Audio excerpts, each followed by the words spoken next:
Jon Jones versus Brock Lesnar. Brock's so big though. Like I've seen both of them in person. Like he is way bigger than like he's probably the biggest fighter to ever fight in the UFC. Like in terms of like size and strength. Like he looks like a superhero character. Like he's really big. I think I'd have to go.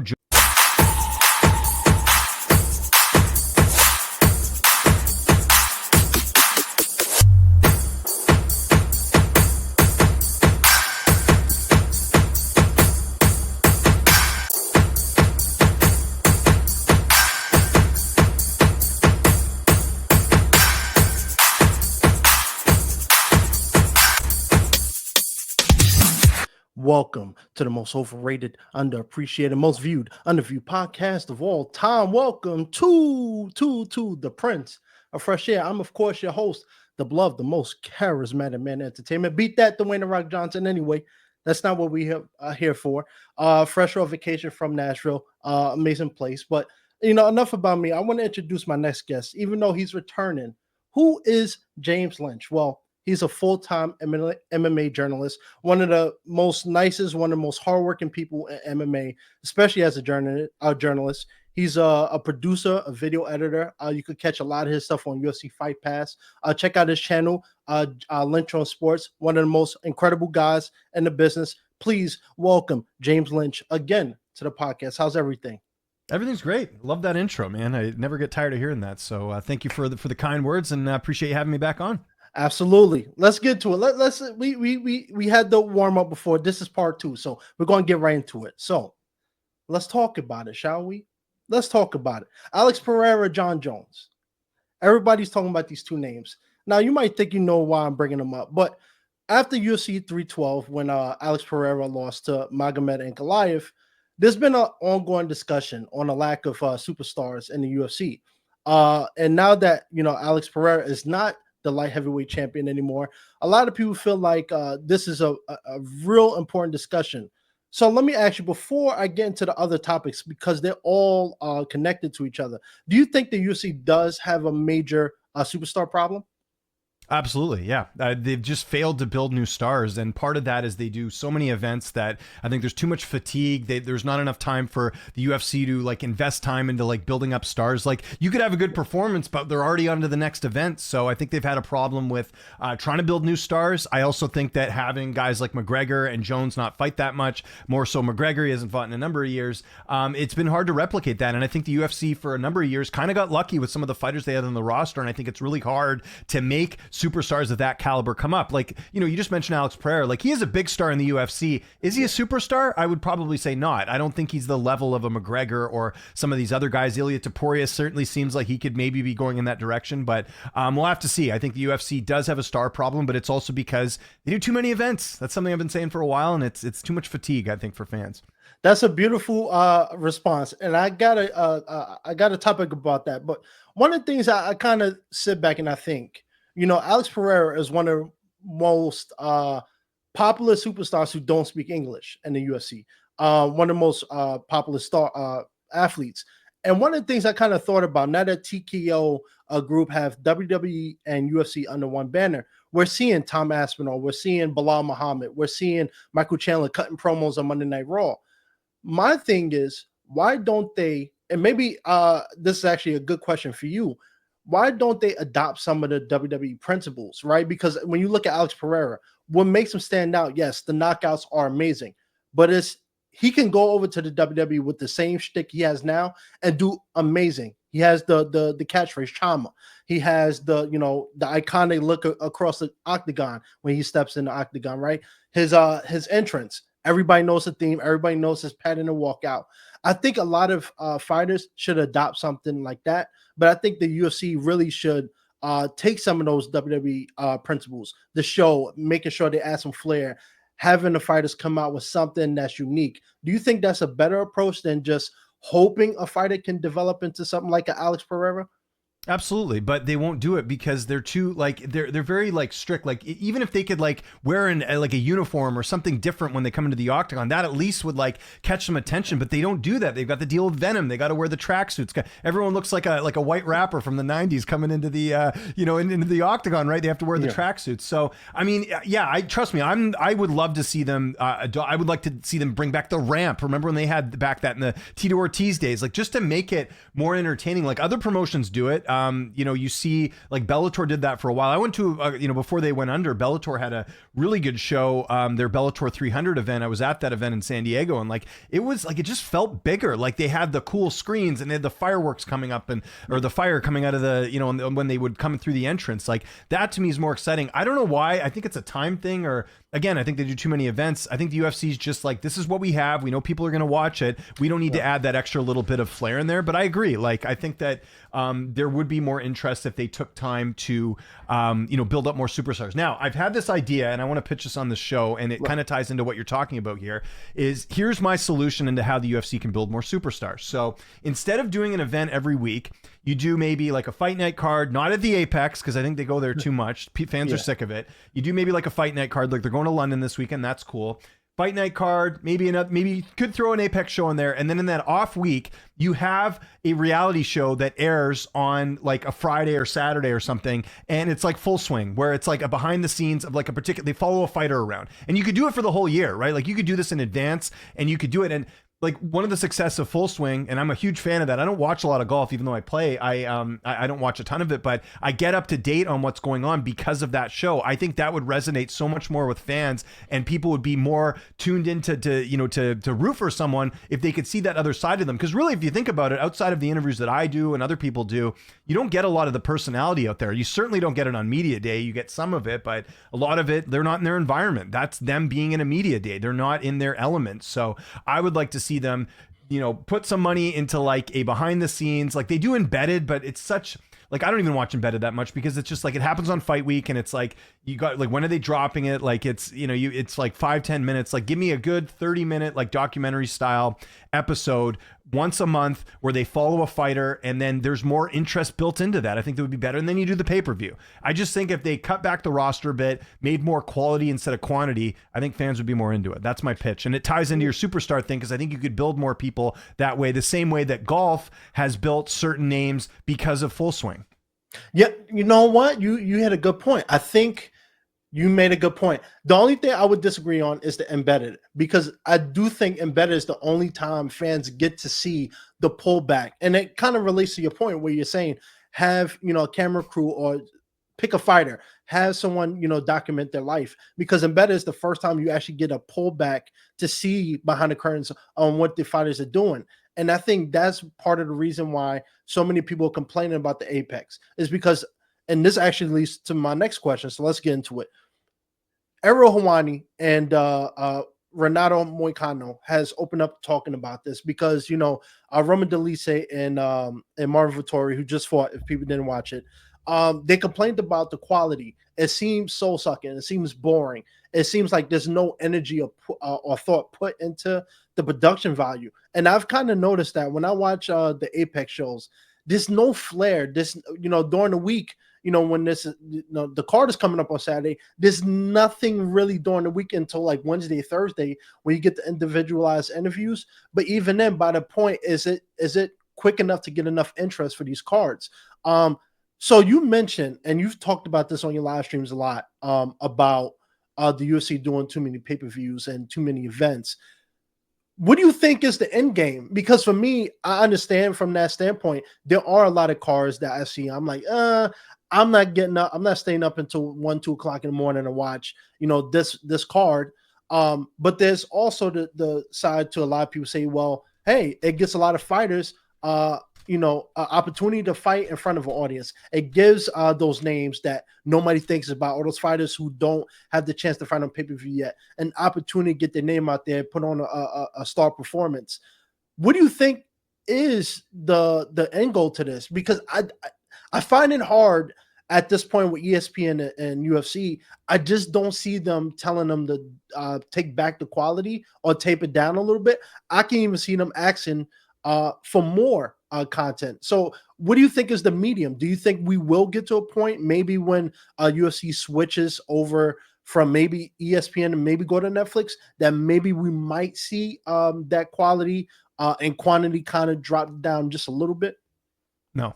Unfortunately, I don't. I wish that was the case, but I think the UFC just looks at it as people are going to watch fights every week. I think if they had it their way, they would do multiple events a week, and they know that people would watch. I mean, we certainly have that during Contender Series season, right? You have the Tuesday nights, and thankfully that's only 4 fights. Imagine if that was 12 fights, that would be even worse. Like, people wouldn't watch all that, right? It would be too much. So I think that I think that they look at it as people are going to pay for it. The only way that things will change is if people don't buy tickets, if people aren't buying the pay-per-views. Like, I had we had this talk on my chat today where they're like, the pay-per-view model clearly doesn't work.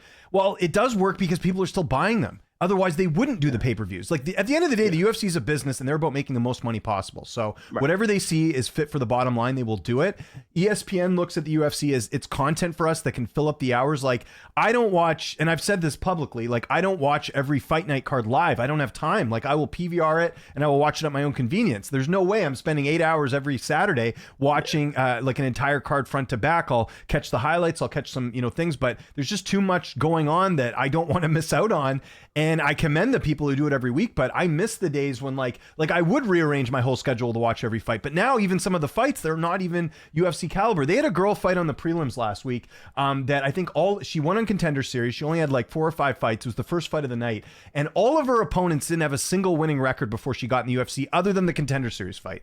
Yeah. That to me is like a prime example of where the quality is significantly dropped of what it means to be a UFC fighter now. A lot of it's they just and then how many times have we seen where a fighter falls out and they bring in a newcomer on short notice and they're clearly not ready, but it's like they have to fill up the slot. So I think the UFC has treated this as almost like a sausage factory where it's like, hey, we got to get the sausage out no matter what. Like, it's we got to put a card together no matter what. Like, if they were like, even take last week's main event as an example, they could have put Dolidze and Marvin Vettori on the last pay-per-view and that pay-per-view would have been stronger, right? Like, they could do things like that if they want, but they don't, because they know that people are still going to buy it and people are still going to watch the Apex card. So it's ultimately a people problem more than it's a UFC problem, unfortunately. Yeah, no, you're right. And one of the things I gotta say, I know UFC catch a lot of flack, but I do think it is up to the fighters, right? Because I've had this thought, when I first started, learning, watching, and training MMA. I always thought, hey, I could go over to UFC, not because I'm gonna be some Jon Jones world beater, but because I know with my training and my personality, I would be able to transcend on what a lot of fighters doing. And I think part of the reason there is a problem is that a lot of fighters, and I think we're starting to see Joaquin Buckley, Renato Moicano, and the fighting nerds, they're learning to understand the business side of things. Yes, you can be an amazing fighter, but if you go out there, you don't give great interviews, if you don't make people want to come pay and see you, they're not going to come. So I do think, and maybe you disagree with this, but I do think it really is on the onus of the fighters, because the UFC can't push you if you're not giving them anything to push. So for me, I look at it as, there's a lot of fighters on the roster who are amazing. They always give highlight reel knockouts, but when it comes to interviews, it just puts you to sleep. What do you say to that?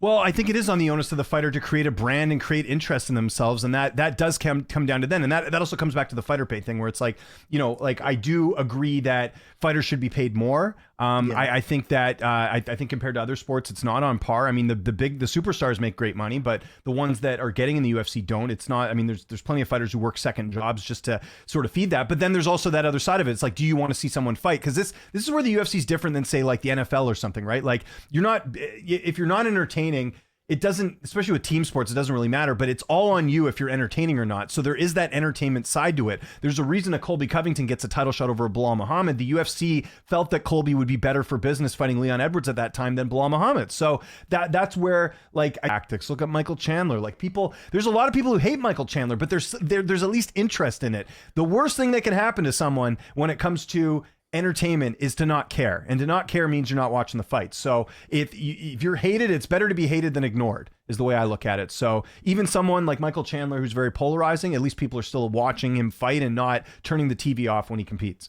Yeah, absolutely. And I think that is part of all of this boils down to this next question I want to ask you, because I feel over the last 2-3 years, The UFC is not sports anymore. It's entertainment. And people might say, why you even say that? Well, when you look at some of the bigger names that they push, we're talking about fighters that they want as champions: Sugar Sean O'Malley, Alex Pereira. And there's a couple other names you could throw in there, Elia Taporia. One of the most common things about them is that they stand and trade. And in the words of Derek Lewis, they swing and bang. And we're seeing, besides Islam Makhachev, there's not a lot of wrestlers getting that push and that recognition that these fighters aren't getting, because they're not going out there and giving these highlight reel performance finishes. So I want to ask you, do you think the UFC is more leaning into entertainment than they are into sports? Because when you've talked about this, and I've seen the interviews with Curtis Blades, Corey Sandhagen, it's like these are guys that deserve to be fighting for the title. Magomed Ankalaev is a recent example. They had to fight 10, 15 times to even sniff a championship fight when they deserved to, get the opportunity like 8 fights ago. But the problem is, like you said, you have Kobe Covington. You have some of these other people who are very outspoken. Chael Sonnen said it's best. I've got more championship title fights off of my mouth than me fighting in the ring. So what do you think about that? Do you think that the UFC is leaning more into the entertainment than the sport aspect of things now? 100%. And they did back when Chael was fighting too. I mean, he's a great example of this. He loses a title fight and then he gets another one at light heavyweight against Jon Jones. Like, I mean, this goes back a long ways, and I understand part of it. Like, I really do. Like, I'm more of a purist. Like, I'm the guy that's like, hey, I want to see the best fight the best. I don't want to see, for example, I do not want to see Sean O'Malley and Merab have a rematch. I think that's completely pointless. Sean lost decisively, in my opinion. I don't think that that's a rematch that needs to happen. If there is a rematch that needs to happen, it's Petr Yan and Merab. That fight happened much further back. I think that would be a more competitive fight. I want to see competitive, good fights, but the UFC is very high on O'Malley. I'm assuming they think, and they haven't booked it officially, but I know that's the way they're leaning, is they're going to do that rematch. There's a chance that O'Malley could catch Merab. Maybe that happens. I think that's what the UFC is banking on. If it doesn't happen, then we'll see. But I also don't even know if that's good for business, because what does Sean O'Malley do if he loses 2 in a row now? Like, where does he go? Like, does he go to 45? How would he do up there? Like, I don't know. Like, there's a lot of questions. So I think that, and again, the reason I say I kind of understand it is because, like, obviously if you, like, I remember the heavyweight division when, like, we're going way back when, like, Tim Sylvia was champion at heavyweight. It was not a good time. Fans were bored of the fights.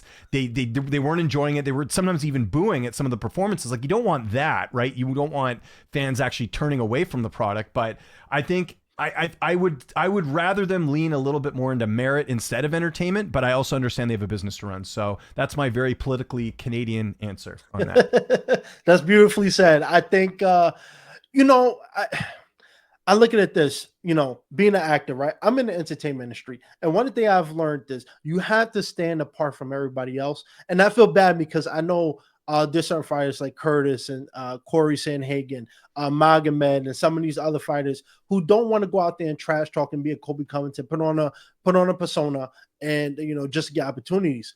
But you have to move with the times we're in, and it's clear the UFC values people who have marketability. So sometimes you don't have to trash talk, but come up like with Alex Pereira, come up with a catchphrase, come out with a signature move. Conor McGregor, even at his height.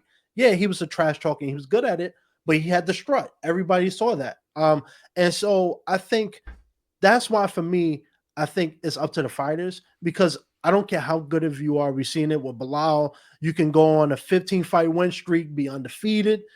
Unless you are Hamzat Chimaev, where you bring something to the table that they can market, it's going to be hard to put you over someone like Alex Pereira, who people criticize for, only having 2-3 fights before he got the title shot, right?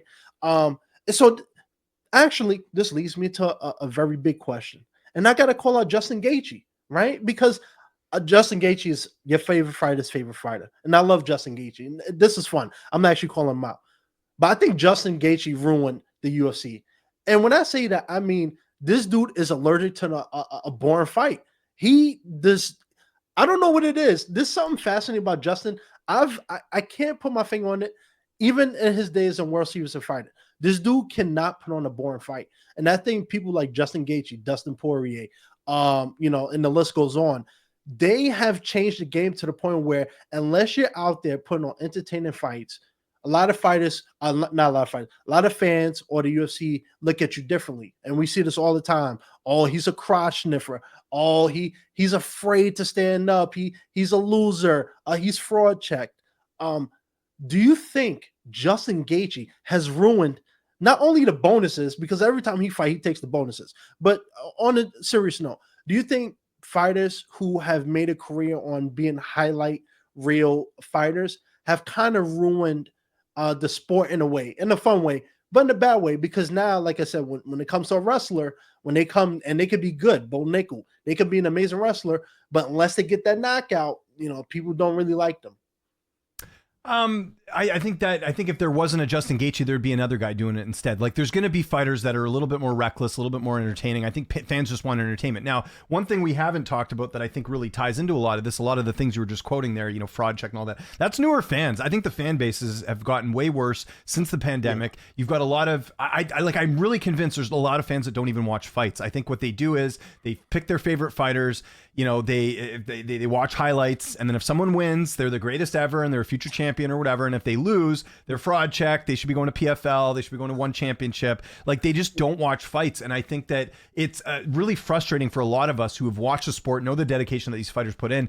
You're going to have fighters who have off nights. You're going to have fighters that maybe exceed expectations. I think it's become way too like black and white in terms of like how people look at fights. Like you even look at like a couple weekends ago with the Pereira and Ankalaev fight. Like, I thought the fight was fine. Was it the most entertaining fight ever? No, but people saying it's boring. I mean, I don't know how you can say that when the majority of the fight was standing. It was striking, right? Like, Ankalaev did clinch him up against the cage, but that was for very small parts of the fight.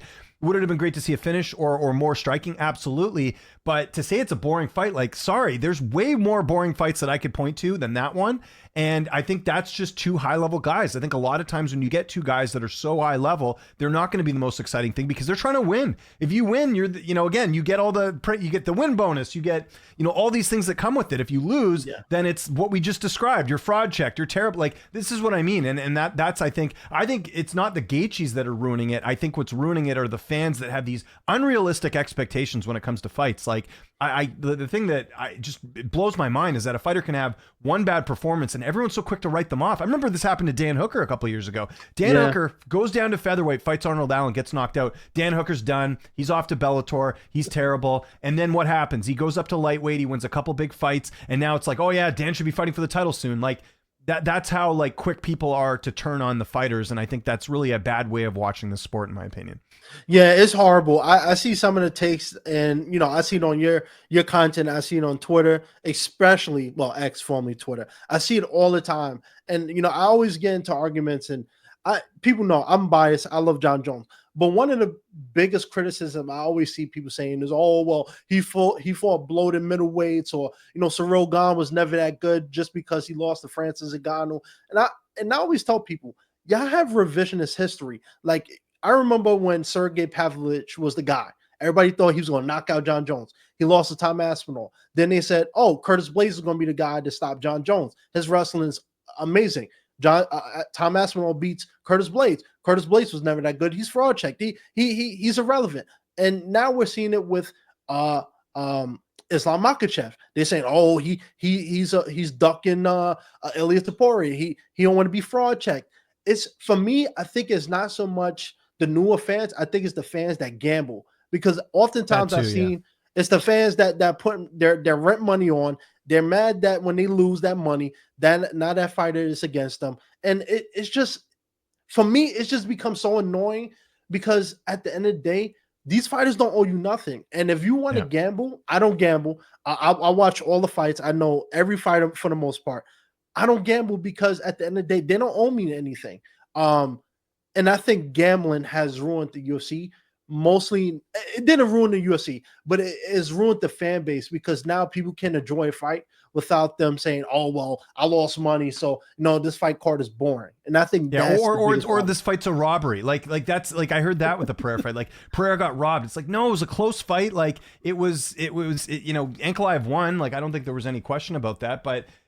You're exactly right. Like, and I'll say this: you can bet on fights, and you cannot be a jerk about it. Like, I bet on fights for years. I don't bet a lot. I bet a little bit because you get some insight covering the sport. But like, I just think you don't. If you're first, thing after watching a fight card is to go message the fighter that you bet on, then you're an asshole. There's no other way to put it. Like, there's no possible way to defend that. Like, if that's your first thing that you think is a good thing to do, then you're not right in the head. I don't agree with that type of stuff at all. Apologies for swearing on here. I try, gotta keep the persona of a nice Canadian on here, but it's just like it's just frustrating because, like, imagine having your worst day at work, then imagine a bunch of people seeing it and emailing you and harassing you and telling you how bad your day at work was. That's what it's like being a fighter when you lose.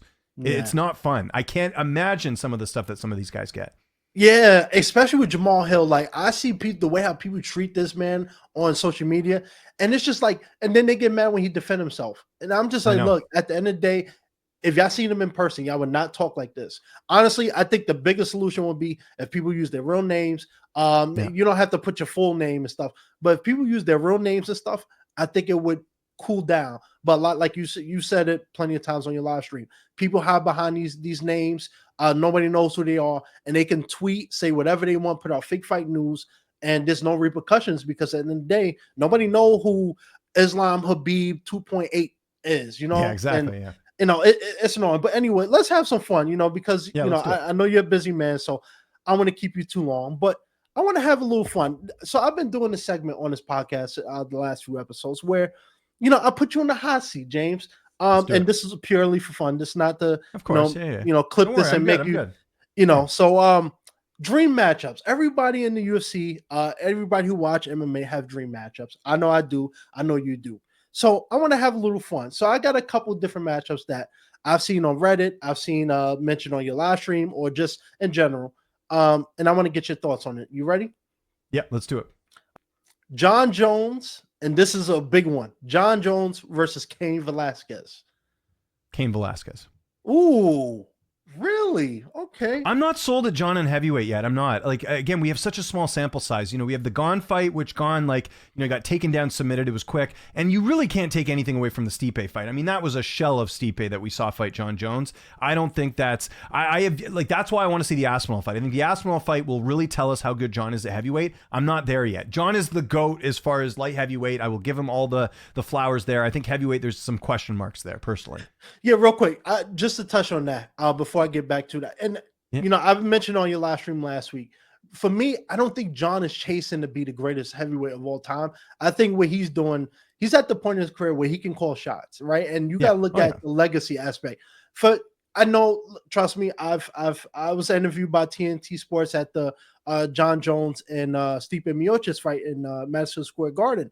And I said the same thing. Said Jon Jones is fighting people he knows. When you look at his legacy, nobody's going to think of 40-year-old Stipe 5 years from now. They're going to see Stipe. He's chasing name value. He's chasing people that if he beats them, it means much more than just a paycheck. And so I get why people want him to fight Aspinall. I'm not against the idea of him fighting Aspinall. I just, for him at his point in his career, pushing 38, it's like, okay, if I go out there and I beat him, what will people say? Because I already see fraud check coming. If Jon Jones lose, I can already see fraud check coming. So it's an interesting time. But let's get back into this. All right. Yeah, so sure. Yeah. Daniel Cormier versus Francis Ngannou. I think Cormier would win that. I think the wrestling would be the difference. A little bit more well-rounded. Now, Cormier would be undersized. Obviously, Ngannou's a lot bigger than him. I probably would go Cormier just because he's that good of a wrestler. Yeah, I agree with that one. All right, so some of these names are going to come up quite a few times because of whatever you their need, dominance. Yeah. Stipe Miocic versus Cain Velasquez. I think Cain's better. Yeah, I think Cain would win that. Yeah. Now this one I threw in as a secondary. Stipe Miocic versus Fedor Emelianenko.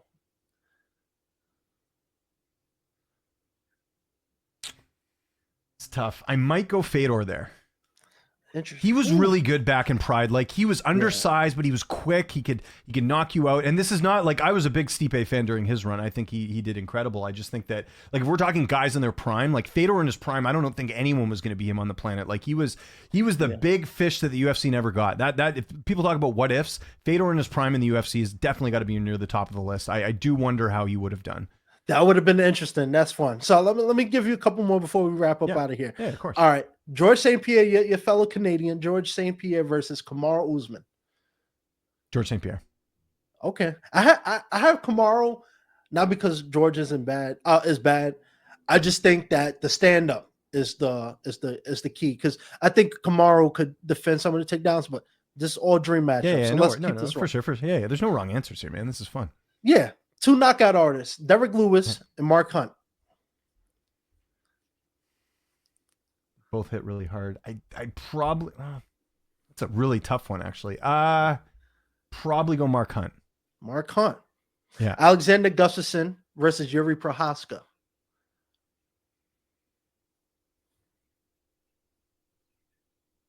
I might go Gustafsson on that one because he's tough to finish. Like, although saying that Rumble knocked him out, right? But Rumble's got a bit more power than Yuri. Maybe I go Yuri on that one, actually. Yeah, I'll change that pick. I'm going to go Yuri, yeah. All right, just a couple more. All right. Yeah, whatever you need, yeah. Fedor versus Daniel Cormier. Daniel Cormier. Yoel Romero versus Hamzat Chimaev. I mean, I still feel this way. Chimaev's got to finish it early. Because, again, 5 rounds, I think Romero probably takes it, but I'll go Chimaev. All right. Michael Venom Page, MVP versus Anderson Silva.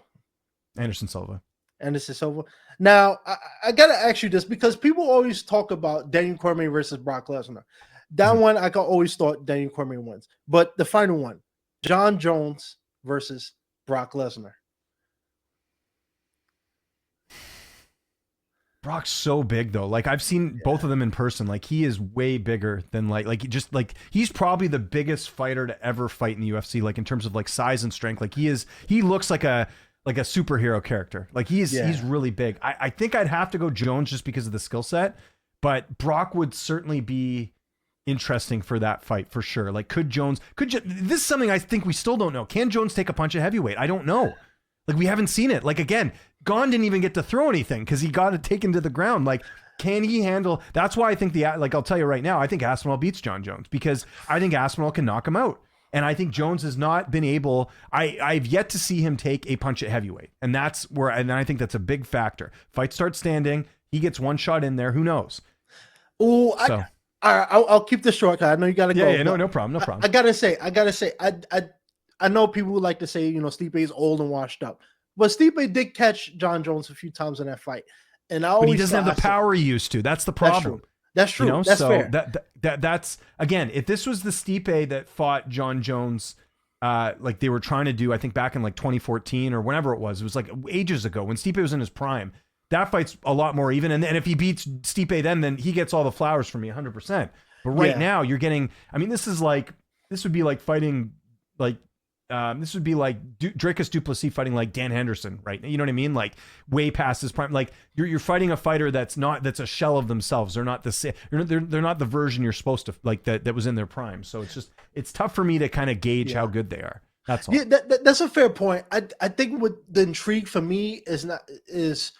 I know John as a quick example, just sorry to interrupt you here. I think Curtis Blades would beat Stipe. I think Sergey Pavlovich could beat Stipe. Like, I really think that the Stipe that we saw, and I love him. He's a great fighter. I just think he's so old and slower, and he's had injuries, and he's had the layoff. Like, you're just not getting anywhere close to the guy that beat Cormier in their fights. Like that Stipe, I think, was sort of the last good Stipe that we saw.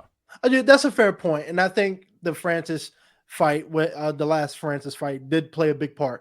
But for me, Tom and John, I do think John is going to come up with a different game plan. He's not going to go out there and trade with Tom. He knows Tom is faster than him at this point. I'm intrigued because I often hear people say Tom Aspinall's BJJ and his wrestling is great. I don't know if his is better than Jon Jones, and that's the intriguing part. Because John is one of the things people always forget is his fight IQ is up there. He knows. I'm not going to go out there and strike with him. So I wonder how this fight plays out. And if it does, I have a strong feeling it's going to play more in the clinch and on the ground. It'll be interesting who gets the upper hand, but I think it won't be a stand-up fight.